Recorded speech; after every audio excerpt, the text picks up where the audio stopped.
Kompally బొల్లారంలో 56 లక్షలకే gated కమ్యూనిటీలో 2 BHK flat. Just call. నమస్తే, welcome to మనం టీవీ. నేను మీ ప్రియాంకరం. ఈ రోజు మనతో పాటు senior journalist doctor Bharat Reddy గారు ఉన్నారు. వారితో మాట్లాడి మరిన్ని విషయాలు తెలుసుకుందాం. నమస్కారం సార్. నమస్తే సార్, ఒక పక్క చూసుకుంటే పవన్ కళ్యాణ్ గారు ఏవైతే హిందూ ధర్మం గురించి, సనాతన ధర్మం గురించి మాట్లాడారో, ఈరోజు ఆ మాటలు చాలా అంటే చాలా చర్చనీయాంశమయ్యాయి.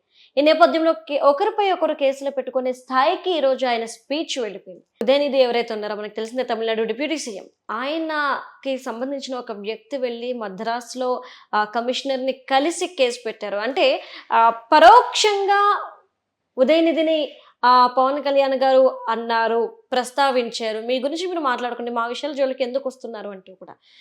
ఒకప్పుడు ఉదయనిధి ఏవైతే మాటలు మాట్లాడారో, సనాతన ధర్మాన్ని మలేరియా డెంగ్యూతో పోల్చడం ఒక ఎత్తు, తర్వాత ఆయన క్షమాపణ కోరడం ఒక ఎత్తు, మళ్ళీ అయిపోయిన కథని ఈ రోజు ఇన్ని ప్రస్తావించడం, ఈ కేసుల పరంపర మనం ఎలా చూడాలి? ప్రియాంక, ఇది నిజం చెప్పాలంటే ఈ మత విషయాలకు వచ్చినప్పుడు చాలా సెన్సిటివ్ ఇష్యూ.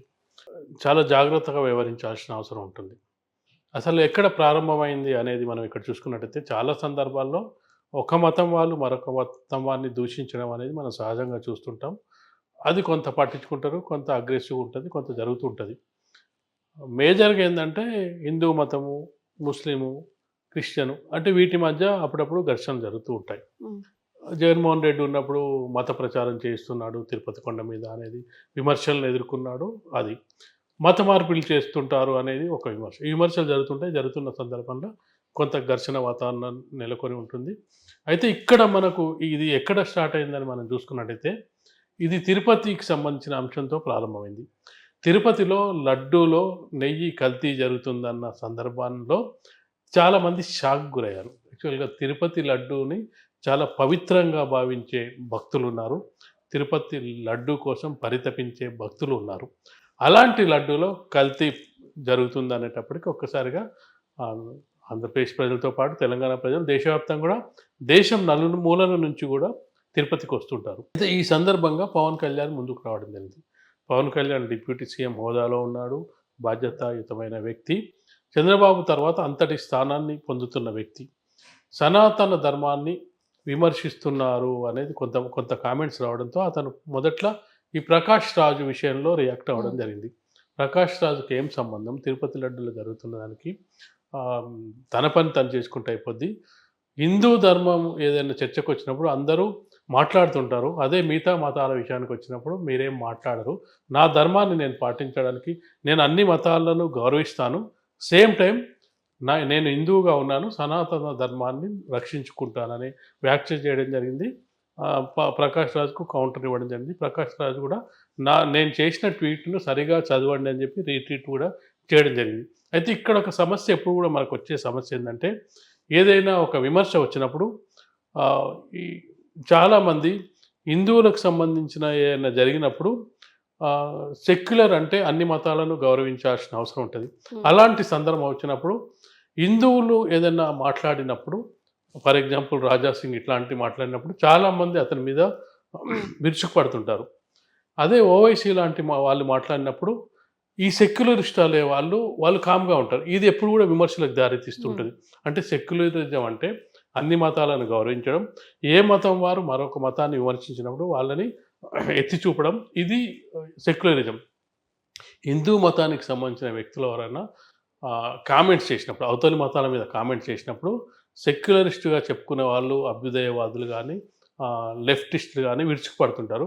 అదే మిగతా మతాల వాళ్ళు హిందూ మతం మీద చేసినప్పుడు దాన్ని ఎందుకు పట్టించుకోరనే వాదన ప్రతి సందర్భంలో వస్తుంది. ఆ సందర్భాన్ని పురస్కరించుకొని పవన్ కళ్యాణ్ అవే వ్యాఖ్యలు చేయడం జరిగింది. మిగతా మతాల వాళ్ళని మీరు అనగలరా, ముస్లిం మతాన్ని అనగలరా, క్రిస్టియన్ మతాన్ని అనగలరా, కేవలం హిందువులనే ఎందుకు టార్గెట్ చేస్తారు, హిందూ దేవుళ్ళ బొమ్మలను కించపరుస్తారు, ఇట్లాంటివన్నీ కామెంట్స్ చేయడం జరిగింది. సనాతన ధర్మ పరిరక్షణ కొరకు నేను పూనుకుంటానని చెప్పడం జరిగింది.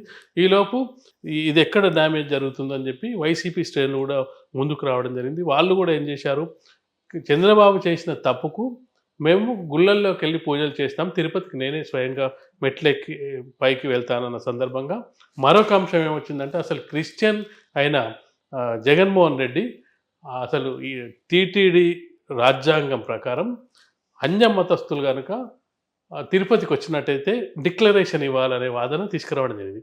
ముఖ్యమంత్రి హోదాలో చాలా సందర్భాల్లో వెళ్ళి ఉంటారు. కానీ అపోజిషన్ లీడర్‌గా ఉన్నప్పుడు ఇక్కడ జరుగుతున్న డ్యామేజ్ ఏదైతే ఇరుపక్షాల మధ్య వాదనలు జరుగుతున్న సందర్భంగా డిక్లరేషన్ ఇవ్వాలని చెప్పాడు. ఆ డిక్లరేషన్ ఇచ్చే సందర్భంలో తను కూడా కొన్ని వ్యాఖ్యలు చేయడం జరిగింది. హిందూ మతం అంటే కొందరికే పరిమితమా, ఇదే మతం అని కూడా కొన్ని వ్యాఖ్యలు చేయడం జరిగింది. అంటే ఈ వ్యాఖ్యలు చేస్తున్నప్పుడు ఏమవుతుందంటే ప్రజల్లో కూడా ఎందుకు చేస్తున్నాడు, నువ్వు హిందూ మతం ఇలా ఉంటుందా అన్నప్పుడు ఈ సందర్భంగా పవన్ కళ్యాణ్ హిందూ సనాతన ధర్మాన్ని కాపాడడానికి నేను గట్టిగా పవన్ కళ్యాణ్ దగ్గర ఒక అంశం ఏంటంటే ఓపెన్గా మాట్లాడే వ్యక్తిత్వం ఏదైనా సరే బోలాగా. ఇప్పుడు ఎవరిని అనాలనుకున్నా అనేస్తాడు, అది కాంట్రవర్సీ అయినా రేపు తన మీద చుట్టుకున్నా కానీ పట్టించుకోడు, రాజకీయాల్లో నిలబడాడు. నిజం చెప్పాలంటే తను ఓటమి చెందినప్పటికీ, గత ఎన్నికల్లో ఓడిపోయినప్పటికీ, 2 సీట్లలో ఓడిపోయినప్పటికీ, ఒకే ఎమ్మెల్యే గెలిచినప్పటికీ పార్టీని నిలబెట్టుకోగలిగాడు. ఇప్పుడు 100% సాధించగలిగాడు. పోటీ చేసిన అన్ని సీట్లను గెలిపించుకోగలిగాడు. అధికారం చేపట్టిన నాటి నుంచి కూడా ఎక్కడో కాంట్రవర్సీ స్టేట్మెంట్స్ ఇవ్వాలి. మిగతా వాళ్ళు చాలామంది టీడీపీ నాయకులు ఇస్తున్నప్పటికీ తన పని తను చేసుకుంటూ వెళ్ళాడు. ఈ సందర్భంగా బయటికి రావడం జరిగింది. ఇక మనం ప్రకాష్ రాజు మిగతా వాళ్ళతో కామెంట్ చేయడం, వాళ్ళు పరస్పరం చేసుకోవడం జరిగింది. అది అయిపోయింది. అంటే ప్రకాష్ రాజు ఎప్పుడు కూడా ఇట్లాంటి కామెంట్స్ చేస్తూ ఉంటారు. అది పబ్లిక్ కూడా పెద్ద పట్టించుకునే అవకాశం ఉంది. ఇక్కడ జరిగింది ఏంటంటే మీరు చెప్పినట్టుగా మద్రాసు హైకోర్టులో ఉదయనిధి సంబంధించిన వ్యక్తి కేసు వేశాడని చెప్పి కేసు కూడా నమోదైందని చెప్పలేదు. ఇక్కడ రాష్ట్రానికి మధ్య కొంచెం డిఫరెన్సెస్ ఉంటాయి. ఇప్పుడు తమిళనాడుని స్పెషల్గా చూసుకుంటే తమిళనాడు అనేది పెరియార్ కల్చర్ తోటి ఉన్న రాష్ట్రం. అక్కడ నాస్తికవాదం అంటే తమిళనాడులో గుడులు ఎక్కువగా ఉన్నప్పటికీ నాస్తికత్వమే ఎక్కువ ఉంది. మనకు భారతదేశంలో ఉన్న గుడుల సంఖ్య లెక్క పెట్టుకుంటే ప్రఖ్యాత గుడులు, ముఖ్యమైన గుడులు, పెద్ద పెద్ద గుడులన్నీ కూడా తమిళనాడు ఉన్నాయి. కానీ తమిళనాడులో భక్తులు తక్కువ, మొత్తం కూడా నాస్తికులే ఉన్నారు ఎక్కువ మంది. అక్కడ నాస్తికవాదం నుంచే ఏ పార్టీ గెలిచినా, అటు డిఎంకే గెలిచినా, ఏఐడిఎంకే గెలిచినా పెరియారు, ఎంజీఆర్ వీళ్ళ పేర్లు చెప్పుకొనే గెలవడం జరుగుతుంది. ఇక్కడ మన తెలంగాణ, ఆంధ్రప్రదేశ్లో పరిస్థితి వేరు. ఇక్కడ మిక్స్డ్ కల్చర్. ఇప్పుడు నాస్తికులు ఉంటారు, ఆస్తికులు ఉంటారు, తిరుపతికి వెళ్ళే వాళ్ళు ఉంటారు, శ్రీశైలం వెళ్ళే భక్తులు ఉంటారు, యాదగిరిగుట్ట వెళ్ళే భక్తులు ఉంటారు. అంటే కల్చర్ అంతా డిఫరెంట్గా ఉంటుంది. కాబట్టి ఈ కేసు ఏమైందంటే తమిళనాడుకు చేరడానికి కారణం ఏంటంటే తమిళనాడుకు మళ్ళా ఈ తిరుపతి కూడా లింకులు ఉన్నాయి. ఎందుకంటే చాలామంది భక్తులు తమిళనాడు నుంచి కూడా తిరుపతికి వస్తుంటారు. చాలామంది డోనర్లు కూడా ఉంటారు అక్కడ. అన్నదానం కానీ మిగతా కార్యక్రమాలకు చాలామంది డోనర్స్ కూడా. ఇంకోటి తిరుపతి కూడా వెరీ నియరెస్ట్ కూడా చెన్నైకి. ఇప్పుడు మన ఆంధ్రప్రదేశ్లో హైదరాబాద్ కంటే కూడా దగ్గర ఏదంటే చెన్నైకి దగ్గర తిరుపతి. ఆ కల్చర్ కూడా కొంత ఉంటుంది. అయినప్పటికీ భక్తులు వస్తుంటారు. ఈ సందర్భంగా అది ద్రవిడ వర్సెస్ హిందూగా మారుతున్న సందర్భంలో హిందూ పరిరక్షణ సనాతన ధర్మాన్ని గురించి పవన్ కళ్యాణ్ మాట్లాడడం జరిగింది. అయితే ఎవరైనా తన మతాన్ని గౌరవించుకోవడంలో తప్పులేదు, ప్రచారం చేసుకోవడం తప్పులేదు. కానీ ఇతర మతాన్ని దూషించినప్పుడే ఇట్లాంటి సమస్యలు వచ్చే అవకాశం ఉంటుంది. సార్, అంటే ఇప్పుడు ద్రవిడ వర్సెస్ హిందూయిజం ఈ ఇష్యూ ఇంకా కొనసాగకుండా ఉండాలి అంటే, ఎందుకంటే ఒకరి మీద ఒకరు కేసు ఇప్పుడు పవన్ కళ్యాణ్ గారికి తమిళనాడు సీఎం కానివ్వండి, వాళ్ళ ఫ్యామిలీ మెంబర్స్ కానివ్వండి శత్రువులు కాదు, అలానే ప్రత్యర్థ పార్టీ కూడా కాదు. ఎవరి రాష్ట్రాలు వాళ్ళవే, ఎవరి పదవులు వాళ్ళవే. మరి ఈ సందర్భంలో ఇది కేసులు పరంపర మళ్ళీ కొనసాగకుండా ఉండాలి, పుల్ స్టాప్ పడాలి అంటే ఎక్కడ అది సాధ్యం? అంటే నాయకులే సంయమనం పాటించాలి. ఇప్పుడు దయానిధి మారన్కు చెప్పి పెట్టారా, తెలియక పెట్టారా అనేది తెలియదు. ఎందుకంటే కొన్ని సందర్భాల్లో వాళ్ళ వెంట ఉండే కార్యకర్తలు కానీ, లీడర్స్ కానీ అత్యుత్సాహం ప్రదర్శిస్తుంటారు. అలాంటి సందర్భంగా వాళ్ళే ఇప్పుడు డిప్యూటీ సీఎం, ఇద్దరు హోదా డిప్యూటీ సీఎం. అక్కడ ఇటీవలే డిప్యూటీ సీఎంగా ప్రమాణ స్వీకారం చేయడం జరిగింది. ఇక్కడ పవన్ కళ్యాణ్ కూడా డిప్యూటీ సీఎంగా ఉండడం జరిగింది. 2 నైబర్ స్టేట్స్, బార్డర్ కలిసి ఉన్న స్టేట్లు. కొంతవరకు కల్చర్ అక్కడ తమిళనాడులో తెలుగు వాళ్ళు ఎక్కువగా ఉంటారు, నెల్లూరు వాళ్ళు అక్కడ ఉంటారు, తెలుగు మాట్లాడే వాళ్ళు ఉంటారు. మన ఇండస్ట్రీ మొదట్లో ఉన్న సినీ ఇండస్ట్రీ మొత్తం తమిళనాడు నుంచి ఉన్న ఇండస్ట్రీదే. తమిళనాడుతో చాలా సంబంధాలు ఉన్నాయి. తమిళనాడు వాళ్ళు, తమిళ యాక్టర్స్ మన దగ్గర యాక్ట్ చేయడం, మన వాళ్ళు అక్కడ యాక్ట్ చేయడం, ఆ కల్చర్ పరంగా కూడా, సినిమా పరంగా కూడా చాలా సంబంధాలు ఉన్నాయి. కాబట్టి ఎవరైనా ఇట్లాంటి సందర్భాన్ని, అటు పవన్ కళ్యాణ్ నా ధర్మాన్ని నేను కాపాడుకుంటా అని చెప్పినప్పుడు ఏదైతే ఉదయనిధి ఉన్నాడో అతను ఎవరైతే కేసు పెట్టిరో దాన్ని సంయమనం పాటించాలి. మన మన ధర్మాన్ని కానీ ద్రవిడని కానీ ఆయన వ్యతిరేకించినప్పుడు వాళ్ళ ధర్మాన్ని మనం వ్యతిరేకించాల్సిన అవసరం లేదు. ఎవరికి నచ్చిన ఇప్పుడు రాజ్యాంగంలో ఉంది ఏంటంటే ఎవరికి నచ్చిన మతాన్ని వారు స్వీకరించవచ్చు. కానీ ఇతర మతాల్ని దూషించకూడదు అనేది అది ప్రాథమిక సూత్రం. నీ నీ మతాన్ని చెప్పుకో, నీ గురించి చెప్పుకో, కానీ దాని గురించి ఇతర మతాన్ని బ్లేమ్ చేయొద్దు అనేది ఇది. కాబట్టి ఇప్పుడు పవన్ కళ్యాణ్ నా ధర్మాన్ని నేను కాపాడుకుంటాను అలాగని చెప్పి ఇతర మతాలను కించపరచను. ఇతర మతాలు కూడా నేను గౌరవిస్తాను, కానీ నా మతాన్ని కూడా గౌరవించని చెప్పడం ద్వారా అక్కడి నుంచి కూడా ఏం రావాలంటే మా మతం గురించి వాళ్ళు ఏదైతే ద్రవిడ ఉద్యమం గురించి చెప్తారో ఇప్పుడున్న భారతదేశంలో ద్రవిడ ఉద్యమం నడిపిన ఏకైక రాష్ట్రం అనేది తమిళనాడు మాత్రమే.